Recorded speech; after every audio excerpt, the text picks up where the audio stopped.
ଜୟ Jagannath YouTube family କେମିତି ଅଛନ୍ତି ସମସ୍ତେ? ଆଶା କରୁଛି ସମସ୍ତେ ଭଲରେ ଥିବେ। ଆଜି ଆପଣମାନଙ୍କ ପାଇଁ ଗୋଟିଏ ନୂଆ କାହାଣୀଟି ନେଇ ଆସିଛି।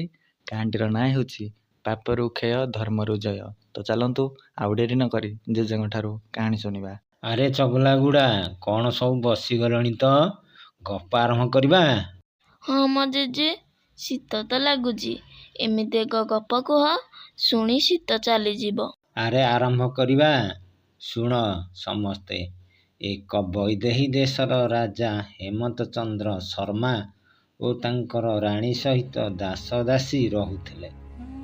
ରାଜା ହେମନ୍ତ ଚନ୍ଦ୍ର ଶର୍ମାଙ୍କର ପୁତ୍ର ସନ୍ତାନ ନଥିବାରୁ ରାଜା ରାଣୀଙ୍କର ମନ ଦୁଃଖରେ ଥାଏ। ରାଣୀ ସଦାବେଳେ ମା ପାର୍ବତୀଙ୍କୁ ପୂଜା ଅର୍ଚ୍ଚନା କରି ଭକ୍ତି କରୁଥିଲେ ପୁଅଟି ବା ଝିଅଟିଏ ପାଇଁ। ରାଜା ଉଆସରେ କୌଣସି ଅଭାବ ନଥାଏ। ରାଜା ହେମନ୍ତ ଚନ୍ଦ୍ର ଶର୍ମା ଦୟାବନ୍ତ ଓ ବୁଦ୍ଧିଜୀବୀ ଥିଲେ। ନ୍ୟାୟ ଅନ୍ୟାୟକୁ ଠିକରେ ବିଚାର କରୁଥିଲେ।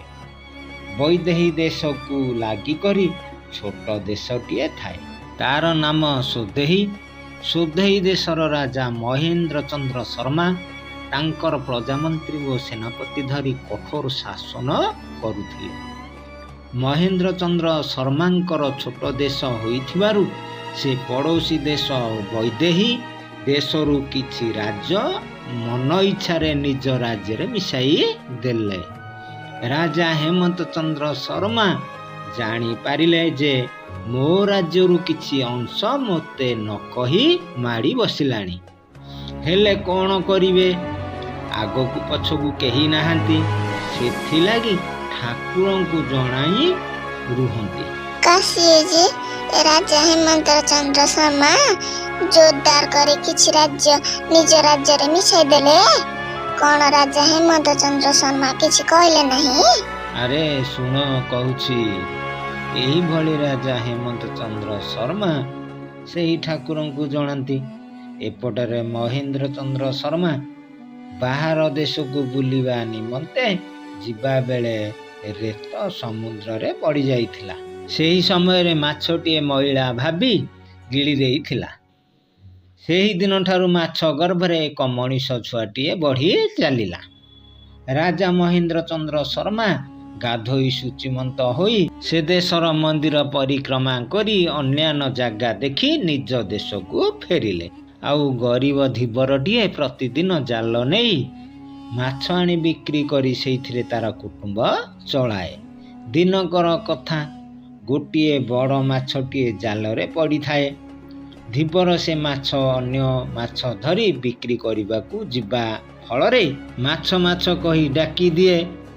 ସବୁ ଛୋଟ ମାଛ ସମସ୍ତେ ନେଇଗଲେ, କିନ୍ତୁ ଏହି ବଡ଼ ମାଛଟିକୁ କେହି ପଚାରନ୍ତି ନାହିଁ। ଧୀବର ଆଉ ଥରେ ଡାକିଲା, ମାଛ କିଏ ନବ ଗୋ ମାଛ? ସେହି ସମୟରେ ରାଜା ହେମନ୍ତ ଚନ୍ଦ୍ର ଶର୍ମାଙ୍କର ରାଜବାଟରୁ ଜଣେ ଆସି ଧୀବରକୁ ଡାକିଲା, ରାଜାଙ୍କର ମାଛ ରଖିବେ, ଏଇ ଆସିବ। ଧୀବର ଯାଇ ରାଜାଙ୍କର ଉଆସରେ ଦେଇ ପଇସା ଧରି ତାଙ୍କ ଘରକୁ ଆସିଲା। ରାଜା ହେମନ୍ତ ଚନ୍ଦ୍ର ଦାସୀ ମାଛକୁ କାଟିବାକୁ ସଫା କରିବାରେ ମାଛ ପେଟରେ ଥିବା ଛୁଆଟି କହିଲା, ମୋତେ କାଟ ନାହିଁ। ଯଦି କାଟିବ ଧୀରେ କାଟ, ମୁଁ ଏହି ମାଛ ପେଟରେ ଅଛି।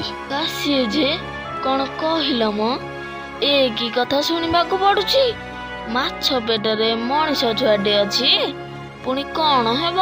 ଆରେ ଶୁଣ କହୁଛି। ଦାସୀମାନେ ରାଣୀକୁ ଡାକି ଆଣି କହିଲେ, ରାଣୀମା, ମାଛଟି ଏଇଭଳି କଥା କହୁଛି, କ'ଣ କରିବା? ରାଣୀମା କହିଲେ, ଆରେ ରୁହ ରୁହ, ମୁଁ ଏ ମାଛଟିକୁ ଧୀରେ ସେ କାଟିବି। ରାଣୀମା, ରାଜା ଏ କଥା ଜାଣିଲେ ଆମକୁ ବାକି ରଖିବେ? ନା ମା, ଆମେ ଧୀରେ ସେ କାଟିବୁ। ରାଣୀମା କହିଲେ, ଆରେ ରୁହ, ତୁମେ ମାନେ କାଟିଲେ କାଳେ ନଷ୍ଟ ହୋଇଯିବ। ଆରେ ମୁଁ କ'ଣ ଏକ ମା ନୁହେଁ? ଏ କଥା ଶୁଣି ସମସ୍ତେ ନୀରବ ହୋଇଗଲେ। ରାଣୀମା କାଟିବା ଆରମ୍ଭ କଲେ। ଧୀରେ ଧୀରେ ଛୁରୀରେ ଚିରିଲେ। ସେପଟରେ ଛଟଫଟ ହେଉଥାଏ ମାଛ। କାଟି ସାରିବା ପରେ କୁଆଁ କୁଆଁ ରଡ଼ି ଛାଡ଼ିଲା ଏକ ପୁତ୍ର ସନ୍ତାନଟିଏ। ରାଣୀ ଏହି ରାଜବାଟିରେ ପୁତ୍ର ସନ୍ତାନର କ୍ରନ୍ଦନ ଶୁଣି ଯାହା ହେଉ ମା ପାର୍ବତୀଙ୍କର କୃପାରେ ପାଇଛୁ ପୁତ୍ରଟିକୁ। ସଫାସୁତୁରା କରି 12 ଯାତରା 21 କରି ଚାଲିଲେ। ଏପଟରେ ରାଜା ରାଣୀଙ୍କର ମନ ଖୁସିରେ ରାଜ୍ୟ ସାରା ଭୋଜି ଭାତ ହସ ଖୁସିରେ ଦାନ ଧର୍ମ ଉଚ୍ଛେଦ କରି ଚାଲିଲେ। ଏହିପରି 1 ବର୍ଷରୁ 5 ବର୍ଷ ପରେ ପାଠ ପଢ଼ାଇଲେ। ପୁତ୍ର ନାମକରଣ ଗୁରୁ ପଣ୍ଡିତଙ୍କୁ ଡକାଇ ନାମ ଦେଲେ ମାନବୀର ଚନ୍ଦ୍ର ଶର୍ମା। ଏ ରାଜାଙ୍କର ପୁତ୍ର ନଥିଲା, ଏ ମାନବୀର ଚନ୍ଦ୍ର ଶର୍ମା ତାଙ୍କର ପୁତ୍ର ହେଲା। ତାପରେ ପୁଣି କଣ ହେଲା? ଆରେ ଶୁଣ, ରାଜାଙ୍କର ପୁଅକୁ 15ରୁ 20 ବର୍ଷ ହେଲା ବେଳକୁ ସମସ୍ତ ପାଠ ପଢ଼ି ଯୁଦ୍ଧ ବିଦ୍ୟା ଅସ୍ତ୍ର ଚାଳନା ମାଲ ଯୁଦ୍ଧ ଇତ୍ୟାଦିରେ ପାରଙ୍ଗମ। ସେହିଭଳି ବୁଦ୍ଧି ଜ୍ଞାନରେ କେହି ସରି ହେବେ ନାହିଁ। ଦେଖିବାକୁ ଏତେ ସୁନ୍ଦର ଯେ ଅନ୍ଧାର ଘରର ଆଲୋକିତ ହୋଇଯିବ। ରାଜା ଖୁସିରେ ବହୁ ସ୍ନେହରେ ସମସ୍ତ ରାଜବାଟୀର ଦାୟିତ୍ୱ ଦେଲେ। ଆଉ ତୁମେ ଏସବୁର ବିଚାରକ। ମାନବୀର ଚନ୍ଦ୍ର ଶର୍ମା ବୈଦେହୀ ଦେଶର ସମସ୍ତ ନଥିପତ୍ର ଲେଉଟାଇ ଦେଖିଲେ। ରାଜା ମହେନ୍ଦ୍ର ଚନ୍ଦ୍ର ଶର୍ମା ଆମର କିଛି ରାଜ୍ୟ ଜୋର ଦଖଲ କରି ନେଇଛନ୍ତି। ରାଜପୁତ୍ର ଏହା ଦେଖି ସତ ମିଛ ପଚାରିଲେ ନିଜର ପିତାକୁ। ପିତା, ଏହା କ'ଣ ସତ୍ୟ? ରାଜା ହେମନ୍ତ ଚନ୍ଦ୍ର ଉତ୍ତର ଦେଲେ, ଛାଡ଼, ଆମର ବହୁ ରାଜ୍ୟ ଅଛି, ଦ୍ୱନ୍ଦ୍ୱ କରିବା ଭଲ ନୁହେଁ। ପୁତ୍ର ମାନବୀର କହିଲେ, ପିତା, ଏଥିରେ କିଛି ଡରିବାର ନାହିଁ। ମୁଁ ଅଛି, ମୋ ଠାରୁ କେହି ବଳାଇ ପାରିବେ ନାହିଁ। ମୋତେ ମା ଏହି ଲକେଟ୍ ଦେଇଛନ୍ତି ମା ପାର୍ବତୀଙ୍କର। ତାଙ୍କର କୃପା ମୋ ଉପରେ ଅଛି। ଆଉ ତୁମେ ଦେଖ, ମୋ ଠାରେ ଭୀମ ଭଳି ଶତସହସ୍ର ବଳ ମୋର ରକ୍ତରେ ପ୍ରବାହିତ ହେଉଛି।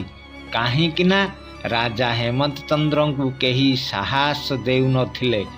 ଆଜି ଅଛି ତାଙ୍କର ଏକ ପୁତ୍ର ମାନବୀର ଚନ୍ଦ୍ର ଶର୍ମା। ଏ ରାଜାଙ୍କର ପୁଅ ମାନବୀର ଚନ୍ଦ୍ର ଶର୍ମା।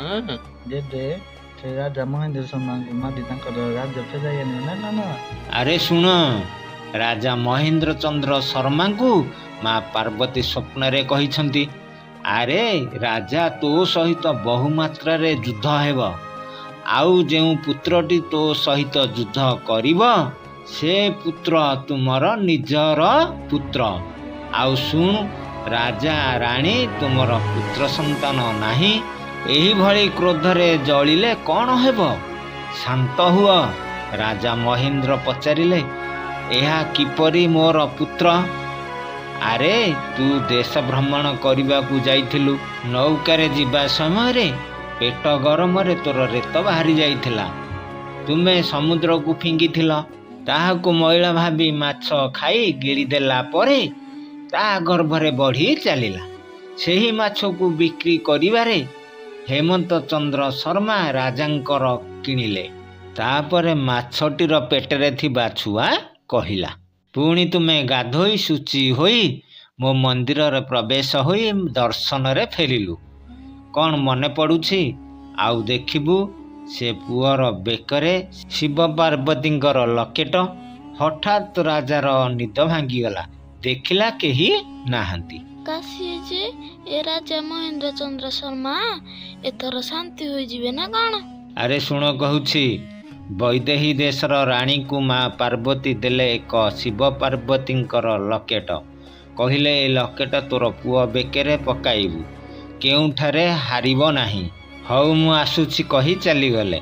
କାହିଁକି ନା ରାଣୀଙ୍କର ଏହି ଭକ୍ତିରେ ଖୁସି ହୋଇଥିବାରୁ ରାଣୀ ପୁଅର ବେକରେ ଲକେଟକୁ ପକାଇ ଆଶୀର୍ବାଦ ଦେଲେ। ମାନବୀର ମା ବାପାଙ୍କୁ ବି ଭକ୍ତି କରେ। ମାନବୀର କହିଲା ତାଙ୍କର ପିତା ହେମନ୍ତ ଚନ୍ଦ୍ରଙ୍କୁ, ପିତା ଡଗରକୁ ଚିଠି ଦେଇ ପଠାଅ ସୌଦହୀ ଦେଶର ରାଜା ମହେନ୍ଦ୍ର ଚନ୍ଦ୍ରଙ୍କୁ। ସେ ମାଡ଼ି ବସିଥିବା ଜାଗା ଛାଡ଼ନ୍ତୁ, ନଚେତ୍ ଯୁଦ୍ଧ ପାଇଁ ପ୍ରସ୍ତୁତ ହୁଅନ୍ତୁ। ରାଜା ହେମନ୍ତ ଚନ୍ଦ୍ର ଚିଠି ଲେଖି ଡଗରକୁ ପଠାଇଲେ। ଡଗର ଚିଠିଟି ହେମନ୍ତ ଚନ୍ଦ୍ରଙ୍କୁ ବଢ଼ାଇ ଦେଲା। ଚିଠି ଖୋଲି ପଢ଼ି ସାରିଲା ପରେ ଭାବିଲେ, ଯଦି ଯୁଦ୍ଧ ନ ହୁଏ ସେ ପୁତ୍ରକୁ ମୁଁ ଦେଖିପାରିବି ନାହିଁ। ପୁଣି ଚିଠି ଲେଖିଲେ ଯେ ଯୁଦ୍ଧ ହେଉ ବୋଲି। ଡଗର ହାତରେ ପଠାଇଲେ 7 ଦିନ ମଧ୍ୟରେ ଯୁଦ୍ଧ ପାଇଁ ପ୍ରସ୍ତୁତ ହୁଅ। 7 ଦିନ ଯୁଦ୍ଧ ପୂର୍ବରୁ ଶଙ୍ଖଧ୍ୱନି ବାଜିଲା। ତାପରେ ଯୁଦ୍ଧ ଆରମ୍ଭ ହେଲା। ଯେ ଯାହାର ତରୱାଲ ଉଠାଇ ଜୋରସୋର ବଢ଼ି ଚାଲିଲା। ତରୱାଲ ତଳେ ରଖିଦେଇ ସେ 2 ଜଣ ଯାକ ଛାଡ଼ନ୍ତି ନାହିଁ। ମାନବୀରୀ ଟୋକା ଲୋକ ହେମନ୍ତ ଚନ୍ଦ୍ର ବି ବୀରତ୍ୱ। ଏହି 2 ଜଣଙ୍କର ବଳ କହିଲେ ନ ସରେ। କିଏ ଭୀମ ତ କିଏ ଧୂଷା, କାହାକୁ ଚିହ୍ନି ପାରିବେ ନାହିଁ। ଏହିପରି 2 ଜଣ ଯାକ ତଳେ ପଡ଼ି ଧରାଧରି ହୋଇ ମଲ୍ଲଯୁଦ୍ଧରେ ଗଡ଼ୁଥାନ୍ତି। ସେହି ସମୟରେ ରାଜା ମହେନ୍ଦ୍ର ଚନ୍ଦ୍ର ଶର୍ମାଙ୍କର ମନେ ପଡ଼ିଗଲା ଯେ ଯାହାର ବେକରେ ଲକେଟ୍ ଶିବ ପାର୍ବତୀଙ୍କର ଥିବ ସିଏ ତାର ପୁତ୍ର ବୋଲି। ହୟ କାଶୀଜି, ଏ ତ ରାଜା ହୋଇ ଖଣ୍ଡା ରଖି ମଲ୍ଲଯୁଦ୍ଧରେ ତଳେ ଧରାଧରି ହୋଇ ଏଇ ଆକୁ ମାରେ ସେ ତାକୁ ମାରେ, ପୁଣି କ'ଣ ହେଲା? ଆରେ ଶୁଣ, ରାଜା ମହେନ୍ଦ୍ର ଅଟକି ରହିଲା। ଦେଖିଲା ଏ ପୁଅର ବେକରେ ଶିବ ଆଉ ପାର୍ବତୀଙ୍କର ଲକେଟ। କହିଲା, ଆରେ ପୁଅ, ମୁଁ ପରାସ୍ତ ହୋଇଗଲି, ଆଉ ତୁ ମୋର ପୁତ୍ର। ମାନବୀରୀ ଅଟକି କହିଲା, ମୁଁ ତୁମର କିପରି ପୁଅ? ସେଇଠାରେ ଶିବ ପାର୍ବତୀ ସ୍ୱର୍ଣ୍ଣରେ ଥାଇ ଦେଖୁଥାନ୍ତି। ସ୍ୱର୍ଣ୍ଣରୁ ଓହ୍ଲାଇ ଆସି ସମସ୍ତ ବୃତ୍ତାନ୍ତ କହିଲେ। ଇଏ ହେଉଛନ୍ତି ଜନ୍ମର ବାପ, ଆଉ ସିଏ ପାଳିତ ବାପ। ଏଥିରେ କାହାକୁ ବା ଛାଡ଼ିବି? ସେହିଠାରେ ବୈଦେହୀ ଦେଶର ରାଜାରାଣୀ ସୋଦହୀ ଦେଶର ରାଜାରାଣୀଙ୍କୁ ମା ପାର୍ବତୀ ମେଳ କରି ପୁଅକୁ କହିଲେ, ଏ 2 ଜଣ ରାଜାଙ୍କର ପୁତ୍ର ତୁମେ। 2 ପରିବାରକୁ ପାଳି ଏକ ଦେଶ କରି ଚଳିବ। ତାପରେ ଅନ୍ତର୍ଧାନ ହେଲେ ଶିବ ପାର୍ବତୀ। ଖୁସିରେ ହେମନ୍ତ ଚନ୍ଦ୍ର ଶର୍ମା ଓ ମହେନ୍ଦ୍ର ଚନ୍ଦ୍ର ଶର୍ମା ପୁତ୍ର ମାନବୀର ଚନ୍ଦ୍ର ଶର୍ମାକୁ ନେଇ ଏକ ସ୍ଥାନରେ ରାଜବାଟୀ ଉଆସ କରି ଭଲରେ ପ୍ରଜାମାନଙ୍କୁ ସେବା କରି ଦାନ ଧର୍ମ କରି ରହିଲେ। ସେଥିଲାଗି କଥାରେ ଅଛି, ଦଇବ ଦଉଡ଼ି ମଣିଷ ଗାଇ, ଯେଣିକି ଭିଡ଼ଇ ତେଣିକି ଯାଇ। ଦର୍ଶକ ବନ୍ଧୁ, କାହାଣୀଟି ଭଲ ଲାଗିଥିଲେ ଚ୍ୟାନେଲକୁ ଲାଇକ୍ କରିବେ, ସେୟାର କରିବେ, ସବସ୍କ୍ରାଇବ କରିବେ। ଆଜି ପାଇଁ ଏତିକି, ରହୁଛୁ। ପୁଣି ଦେଖା ହେବା ନୂଆ ଭିଡ଼ିଓରେ। ଜୟ ଜଗନ୍ନାଥ।